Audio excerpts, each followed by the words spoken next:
Ciao ragazze mie e ragazzi miei e bentornati sul mio canale. Allora, c'è un momento nel viaggio dell'anima in cui il caos del matto non è più sufficiente. E non perché si sia risolto qualche cosa, perché qualcosa dentro di te inizia a dire adesso posso fare. Ecco, oggi entriamo qui, nel primo atto della creazione consapevole, nel mago. E ti chiedo subito, dov'è nella tua vita che senti che hai già tutto ciò che ti serve, però non hai ancora iniziato? Dov'è? Osserva il mago. Il mago è fermo, non cerca, non chiede, non aspetta. Davanti a lui è un tavolo e su quel tavolo ci sono tutti gli strumenti della vita. La spada del pensiero, la coppa dell'emozione, il bastone del desiderio, il denaro nella materia. Non manca nulla. Una mano è rivolta al cielo, l'altra alla terra, come a dire ciò che è invisibile diventa reale. E allora ti chiedo, dov'è che nella tua vita hai già tutti gli strumenti ma non stai ancora creando? Dove? Il mago è il matto che ha scoperto una verità semplicissima e sconvolgente. Io posso agire. È il primo momento in cui l'anima non solo desidera, ma dirige la sua volontà. Volere e potere, diceva mia nonna. E cos'è la magia? Se non l'arte di operare i cambiamenti con la forza di volontà. Allora, la nostra volontà, quando è allineata alla volontà cosmica universale, non ci sono intoppi sul cammino. Quando i nostri desideri sono allineati alla volontà universale, non ci sono intoppi. Come disse Krishna ad Arjuna nella Bhagavad Gita, tu hai diritto all'azione, ma non ai frutti dell'azione. Quelli appartengono al Supremo. Allora noi dobbiamo agire, ma non controllando gli eventi. Perché il fatto che tu abbia diritto all'azione ma non ai frutti dell'azione può sembrare una contraddizione in termini per la mente razionale, perché la mente dice, scusa, se io agisco per realizzare quell'obiettivo. E no, e qua c'è una cosa sottilissima che differenzia il mago vero, il creatore vero, dalla vittima. Allora, tu devi agire per fede. Quando agisci per fede, per amore dell'azione, allora la fede ripaga sempre e non avrai solo quello che cerchi, ma avrai molto di più, anche quello che non avresti mai pensato. Quando? Perché la fede ripaga sempre. Allora, quando vogliamo qualcosa, dobbiamo chiederci, affinché la nostra volontà sia allineata alla volontà cosmica, ciò che voglio, ciò che desidero. Lo vogliono anche gli uccellini? Lo vogliono anche gli alberi? Lo vuole anche il mare? Tu fatti solo questa domanda, perché la tua natura selvaggia riconosce ciò che veramente vuoi. Perché il mago è un po' il terzo chakra, dove risiede anche la sciamana, lo sciamano.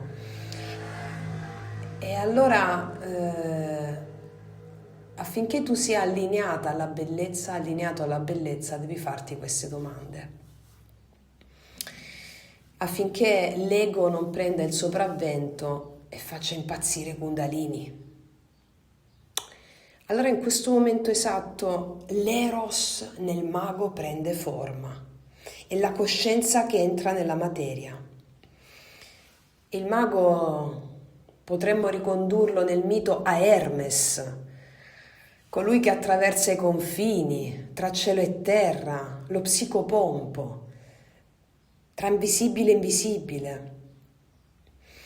Hermes cosa fa? Hermes collega, non trattiene, trasforma e soprattutto rende comunicabile ciò che è invisibile. Il mago è la parola che diventa realtà, è intenzione che prende forma.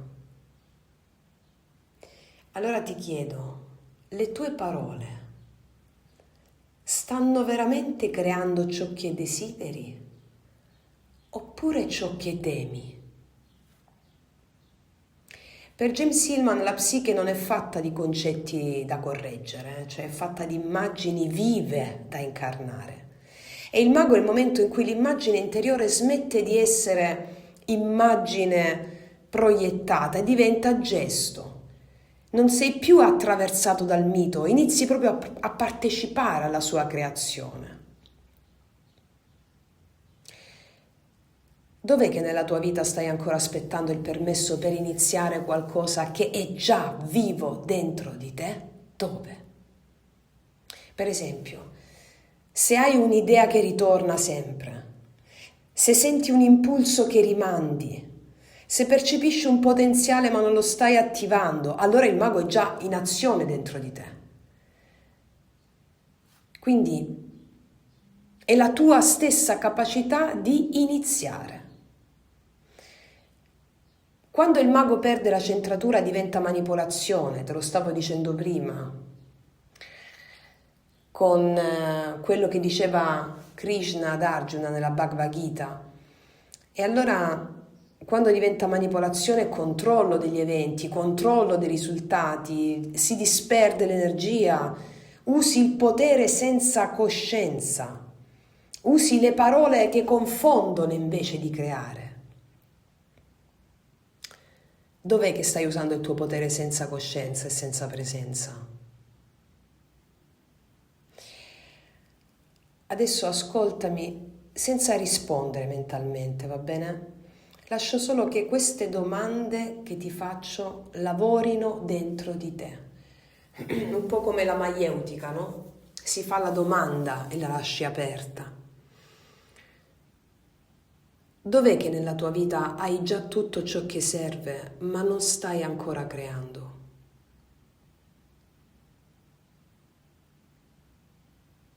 Quale parte di te sta aspettando di sentirsi pronta per iniziare?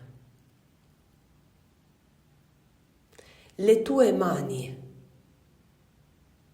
stanno creando ciò che desideri o ciò che temi? Il matto ha saltato, il mago ha capito e tra il vuoto e la forma nasce il primo atto della coscienza. Adesso non pensare, fai insieme a me il rito del corpo, il sigillo del mago. Adesso ragazze miei ragazzi vi farò vedere due pratiche da fare. Io ve la farò vedere con la mia katana, la spada del mago. Questa è costruita artigianalmente e lo potete fare anche con una mazza da scopa, va bene? Sapete le mazze da scope, togliete la scopa e fate con una mazza, definendola la vostra spada magica, la spada del mago. Allora,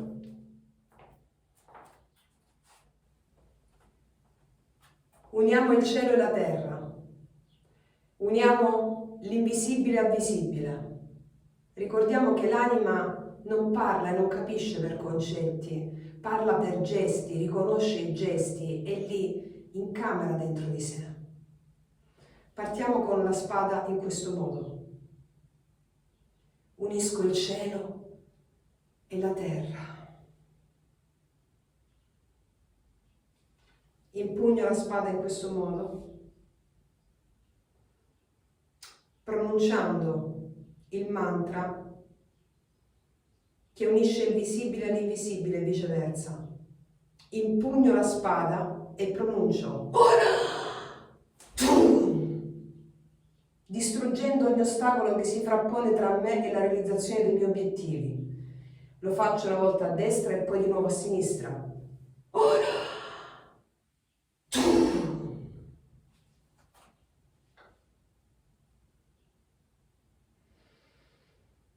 e guardo la realizzazione dei miei obiettivi senza più alcun ostacolo. Entro nel nuovo mondo e faccio un passo avanti. Ripetiamo. Come il mago, unisco il cielo alla terra, il visibile all'invisibile. Unisco il cielo, porto la spada in alto alla terra. Poi pronuncio, ora, inalando e tu, esalando, colpendo ogni ostacolo. Ora, tu. Un passo avanti ed entro nel nuovo mondo, nella mia creazione consapevole. Ripetiamolo ancora una volta.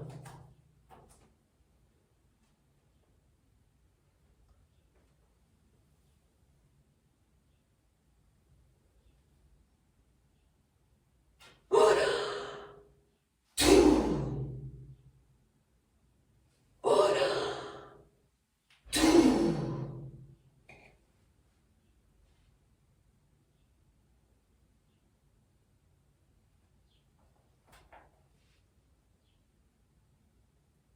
E immagino la mia creazione avvenuta.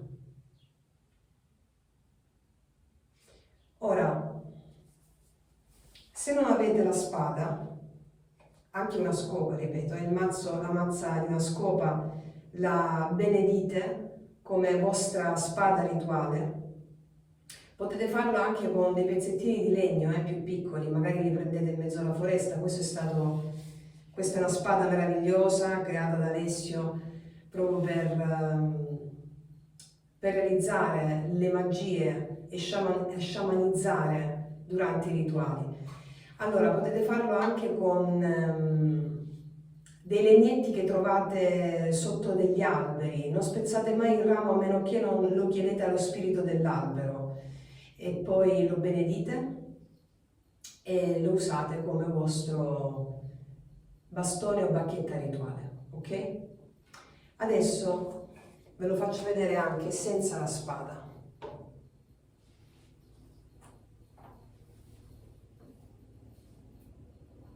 Tutti questi sono simboli, l'anima capisce solo per simboli.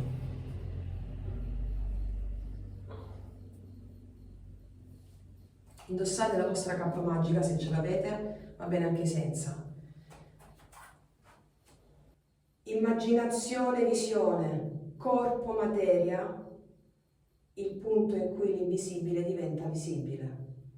Mano destra aperta con tutto il palmo verso l'alto, mano sinistra verso il basso e lentamente congiungo destra e sinistra davanti al torace.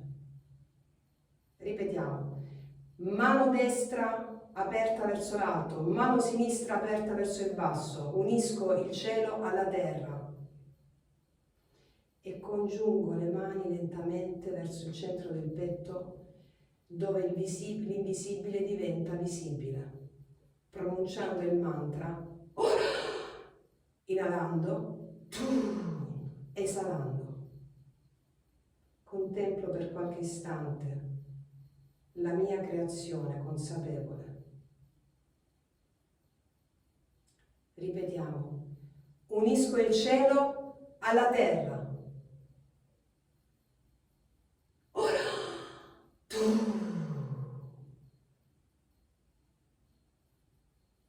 contemplo la creazione della mia missione, la mia creazione consapevole.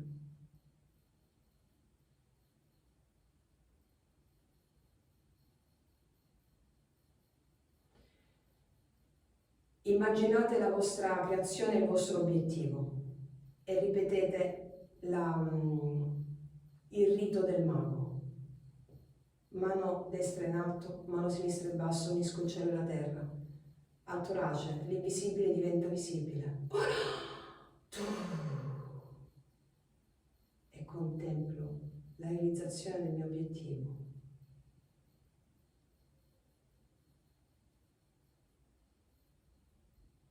Mi inchino ringraziando gli spiriti, entro nella nuova versione, riapro gli occhi. Ragazzi miei ragazzi, questi sono rituali potentissimi, potentissimi, semplici, immediati ed efficaci, dove unisco il cielo e la terra e riconosco il cielo e la terra nel punto esatto in cui l'invisibile diventa visibile. Ora ti chiedo, scegli una sola cosa che vuoi creare in questo mese o nei prossimi giorni, una cosa alla volta, o una cosa che vuoi creare nella tua vita e rendila reale con un primo gesto nelle prossime 24 ore. Rendila reale, un solo gesto nelle prossime 24 ore. Che ne so, voglio rimodernare casa, compra un nuovo cuscino, oppure voglio scrivere un romanzo, apri Word e metti la prima parola o metti il titolo, un gesto, qualcosa. Non devi completarla, devi solo iniziarla. Ricordiamo che l'anima non registra mai concetti, l'anima registra atti simbolici, riconosce la realtà quando passa dal corpo. Ecco perché attraverso lo yoga sciamanico, la psicologia immaginale, noi non è che comprendiamo la vita, la trasformiamo proprio. E quindi questo per dirvi che oggi abbiamo incarnato il mago, abbiamo incarnato una profonda verità. Io concludo qua per oggi. Noi ci vediamo alla prossima con il prossimo arcano, con la prossima trasformazione e come sempre che tutti gli dei vi benedicano. Mua!